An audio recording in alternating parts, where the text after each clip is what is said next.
کا سامنا کرنا ہے۔ سب سے پہلی مصیبت جس کا سامنا ہر انسان کو کرنا ہے وہ موت ہے۔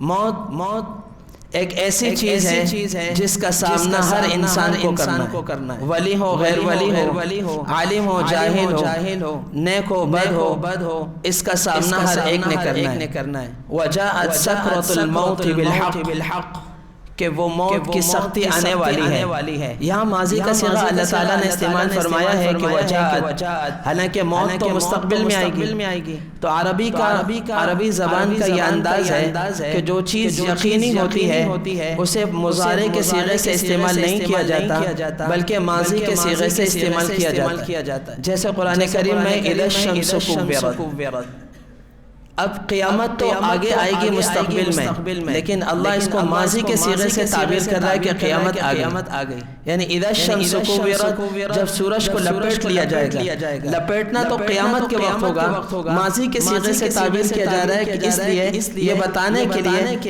یہ یقینی چیز ہے کہ قیامت میں ایسا ہوگا، اور یہ بات بتانے کے لیے کہ موت یقینی ہے۔ وجاءت سکرۃ الموت بالحق، کہ موت کی سختی وہ آنے والی ہے جو حق ہے۔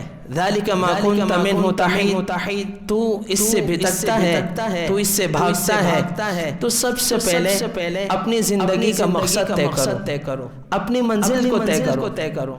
اگر اپنی زندگی کا مقصد طے کر لیا، اپنی منزل کو طے کر لیا تو انسان کے لیے فیصلہ کرنا آسان ہوگا۔ اگر انسان نے اپنی زندگی کا مقصد اللہ بنایا اور اپنی منزل اللہ بنایا تو موت اس کے لیے تحفہ ہے۔ عبداللہ بن حذیفہ رضی اللہ تعالیٰ عنہ کو روم کے فوجیوں نے جب پکڑنے کے بعد جب آگ میں دھکیلنے لگے تو عبداللہ بن حذیفہ رضی اللہ تعالیٰ عنہ رونے لگے۔ تو روم کے فوجیوں نے روم کے بادشاہ سے کہا عربی رونے لگ گیا ہے، اس کا دل موم ہو گیا، یہ موت سے ڈر گیا ہے۔ تو بادشاہ نے کہا اسے میرے پاس لے کر آؤ۔ تو عبداللہ بن حذیفہ رضی اللہ تعالیٰ عنہ کو جب لایا گیا تو عبداللہ بن حذیفہ سے روم کے بادشاہ نے پوچھا موت سے ڈر گئے، رو کیوں رہے ہو؟ وہ کہنے لگا موت سے نہیں ڈرا، بلکہ اس بات پہ رو رہا ہوں کہ صرف اللہ نے ایک جان دی ہے، اللہ نے ایک جان دی ہے۔ اس بات پہ رو رہا ہوں کاش میرے جسم پہ جتنے بال ہیں اتنے میرے اندر جانیں ہوتی، سب ایک کر اللہ کے نام پہ قربان کرتا۔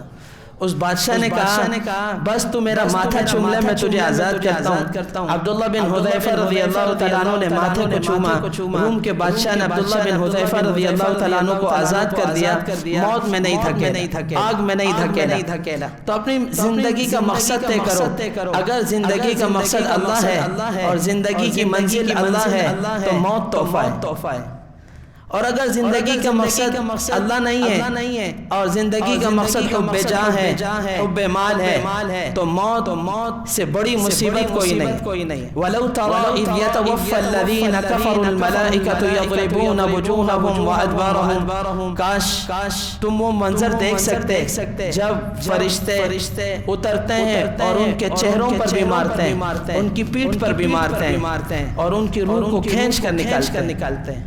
ابن ماجہ کی روایت ہے کہ رسول اللہ صلی اللہ علیہ وسلم نے فرمایا کہ جب کوئی انسان بد کردار ہوتا ہے اور موت کا فرشتہ اس کے پاس آتا ہے اور روح نکالنے کے لیے آتا ہے، تو روح نکالنے کے وقت موت کا فرشتہ اس بد کردار کو یہ کہتا ہے کہ اے برے جسم کے اندر ہے، نکل، تجھے خوشخبری ہو جہنم کی آگ کی اور گرم پانی کی۔ اور وہ ڈر کر سہمتی ہے تو پھر اللہ کا قرآن قسم کھاتا ہے وَالنَّازِعَاتِ غَرْقًا، قسم ان فرشتوں کی جو روح کو کھینچ کر نکالتے ہیں۔ تو نزاع کی سختی سب سے زیادہ ہے، موت کی سختی سب سے زیادہ ہے۔ حضرت عیسیٰ ابن مریم علیہ السلام کو اللہ تعالیٰ نے 2 معجزے عطا فرمائے۔ ایک معجزہ عیسیٰ ابن مریم کو جو عطا کیا وہ مردوں سے بات کرنے کا عطا کیا کہ وہ مردوں سے بات کیا کرتے تھے. اور دوسرا معجزہ عیسیٰ ابن مریم علیہ السلام کو جو دیا وہ مادرزاد اندھے کو پر جب ہاتھ پھیرتے تھے تو ان کی بینائی واپس آ جاتی تھی. تو جو قوم کے لوگ تھے انہوں نے کہا ہمیں کیا معلوم کہ یہ بندہ مرا بھی ہے یا نہیں, تم سام کی قبر پر ہمارے ساتھ چلو, آپ سام سے بات کرو, اگر سام نے آپ سے بات کی تو ہم آپ کو اللہ کا نبی مانیں گے. سام کی قبر پر عیسیٰ ابن مریم تشریف لے گئے اور تشریف لے جانے کے بعد سام کو مخاطب کر فرمایا تم بإذن اللہ کے حکم سے کھڑے ہو جاؤ. تو سام اپنی قبر کو پھاڑتے ہوئے باہر آئے. تو عیسیٰ ابن مریم علیہ السلام نے دو باتیں سام سے پوچھی. سام ہے کون؟ نوح علیہ السلام کا بیٹا سام ہے, سام بن نوح. نوح علیہ السلام کے 4 بیٹے تھے. ایک بیٹا منافق تھا کنعان بن نوح جو غرق ہو کر مارا, اور 3 بیٹے تھے حام سام یافث. یہ تینوں مسلمان تھے اور اللہ تعالیٰ نے ان کو اسلام کی دولت عطا فرمائی تھی. یہ باپ کے دین پر مرے تھے.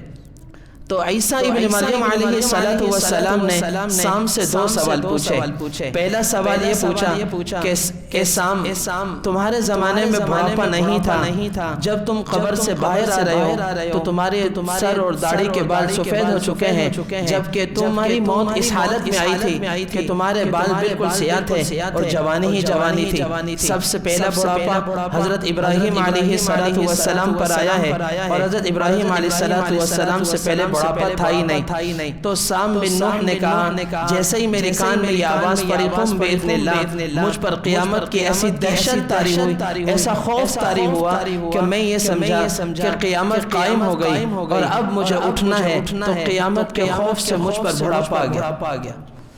دوسری بات